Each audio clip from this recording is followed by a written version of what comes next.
Thank you. Because the way they was He sitting. said you kind of. The way they was sitting on your face. Nah, that was the best. Like You was looking like a Poindexter, bro. I ain't gonna hold you. Alright. Am I one of the cool kids? Hello. Hello. Alright, man, I'm about to record in 3, 2, 1. What's going on, everybody? What's going on, y'all? Welcome to another episode of the Smooth View. I'm your host, SmooveQuez, and I'm joined by my illustrious camera guy today, the original Smokey. Yeah. And I got a very special guest with me, my white-skinned brother.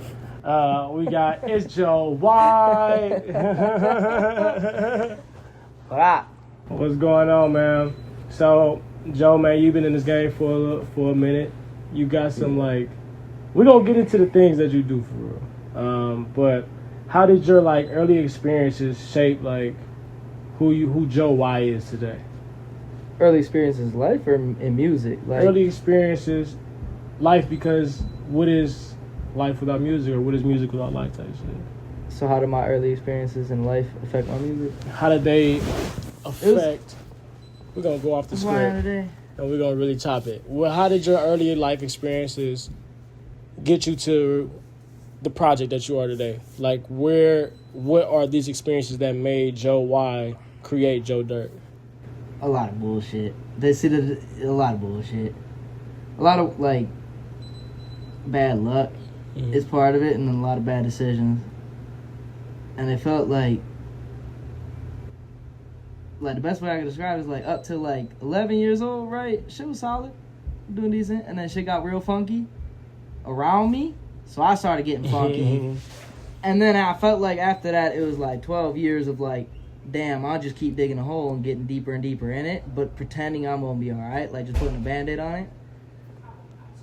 And it got to the point to where, like, you know, I hit rock bottom. And that's kind of, like, that was probably, like, 5-6 years ago. Hit rock bottom, and ever since then it's almost like two different lives when I'm like reminiscing on shit, you feel me? Because there's like the younger me when shit was fucked up, and it's like, yo, I was not thinking, like, I just was dumb, doing dumb shit all the time, just dumb.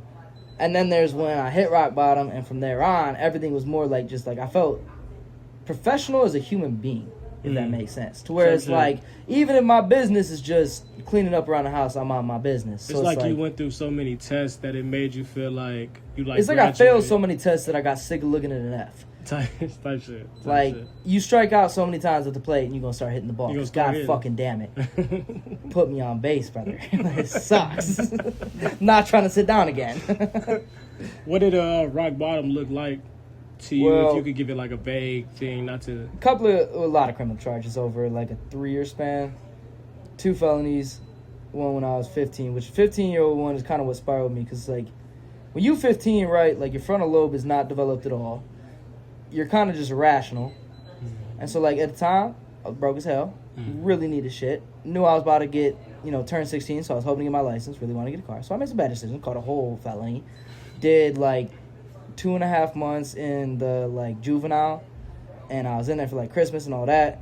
And the worst part about it was when I got out, I felt like, well, now that I did that, I ain't scared of shit. Like, fuck them. They can send me back. Like, it is what it is. So then the next 3 years were just, like, fucking mayhem. Like, I got, suspended from school 2 weeks after I got out of jail and got sent right back to, they gave me like weekend classes for like 3 months. And then after that, it was like, you would have 1 year of real calm where like I'm locked in on something. I'm locked in on baseball and I'm like, oh, this is my shit. And then you'd have a year of me fucking up again and it would end with me getting arrested. And I did that for a while. And then rock bottom was really like, I've been drinking and shit and I was fucking around. I was like 19 and I got in this car crash where I wasn't wearing a seatbelt and I was driving an old ass truck with no airbag. And I was drifting. I was drunk as hell, way drunk, and drifted, hit a curb, went up, hit the top of the cab, got knocked out, went through the windshield, fucking crashed through like 3 different things, was pretty much dead on the scene, got brought back, and then fucking came to in the hospital and shit. Got out, got jumped a month later, got dropped on my head, seized out. I was at my apartment shop, I seized out, and like they said, like my eyes rolled back and shit, and like they were freaking out. And then I came back to, and I was like, they were like, we gotta call the ambulance. But the last time when I got in the car crash, the ambulance cost me $1,000. So I was like, fuck you, dude. I'm making nothing right now. Like, you feel me? Like, no, we're not doing that. And I went back upstairs, and that started it. But then I was still, like, my one homie was like, really, like, he was my guy. You know what I mean? And we We met because we started hitting licks. Like, that was literally the first time we hung out because I didn't know anybody else that wanted to go rob somebody. And he was like, yeah, I'm about it. No, I was like, all right. So then we kept going. We were doing pills and shit and, like, you know, fucking around. And so a little bit after the crash and shit, he swore he saw our prescription on blues. We did blues, and I did now prescription. I was like, holy shit, I think I just almost died. Like, fucked up shit. And then a month later, he died, and that was rock bottom.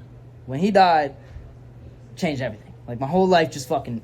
I was like, nope, I'm done with everything. Like, I'm not doing no bullshit. I don't want... And that's when, like, karma struck me, and I was like, holy fuck, what have I been doing? You feel me? Just, like, ripping up a fucking dust cloud of bullshit, being an asshole. And that's when I realized, like, yo, this shit... I mean, obviously, this shit can kill you. Like, my boy dead now. Like, this is no joke. And ever since then, it was like, I'd been making music for, like, 6 months before that type shit. And that's when I was like, all right, I'm going to take this serious. I got in the gym heavy and just, like, locked in. I was like...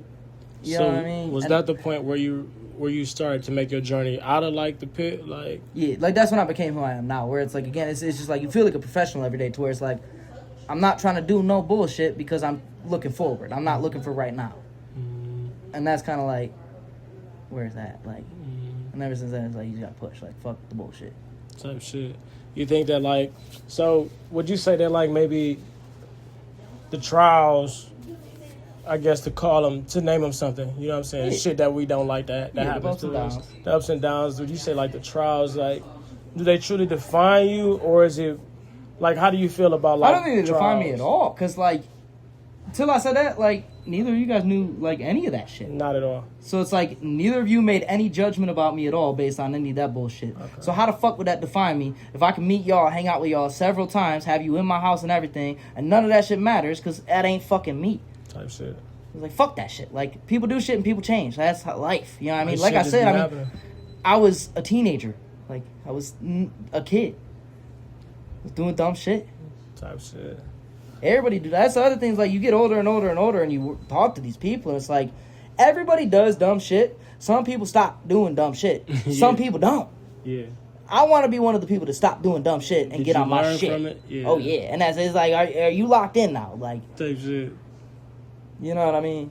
Even you expressing that to us, like, is, you know, that makes that tells you, like, a test to stand you to another level of, like, being around somebody of, like, camaraderie type shit. Because, like, that make you, I'm pretty sure, you know what I'm saying, my camera got, like, and myself included, hearing, like, such a period. Like, I can remember, as you saying that story, I'm thinking about, like, damn, that shit sound like when blah, blah, blah, and da, da, da, da. Like, when I felt like shit was, never gonna end. And that's what I mean by, like, everybody you meet has a story that's, like, obviously some people don't go through shit. We all know the people that don't go through, like, they're lucky. Type shit. You won the fucking, you won the lottery. You played a hand that you dealt. Some people got a good hand. Some people didn't. It's that fucking simple. But most people went through shit. I literally can't do anything easy. Right. Like, it all has to be hard. Tell me about it. Tell me about it. Okay.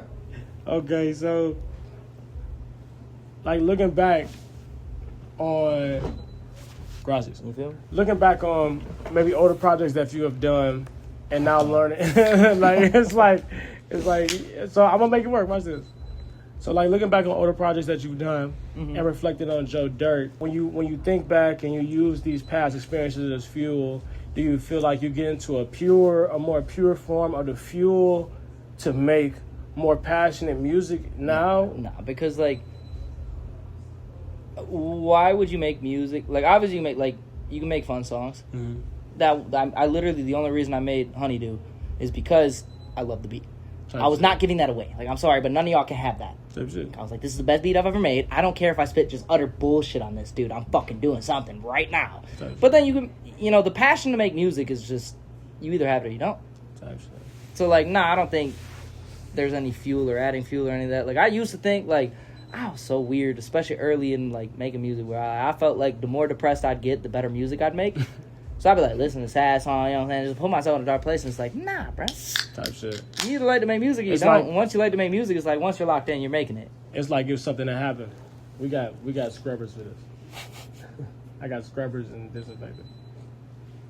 No, I mean, like, fuel is good, but, like, I really think it's just with music. It's so weird how I just drunk it. It's so weird. It's champagne and beer. Yeah.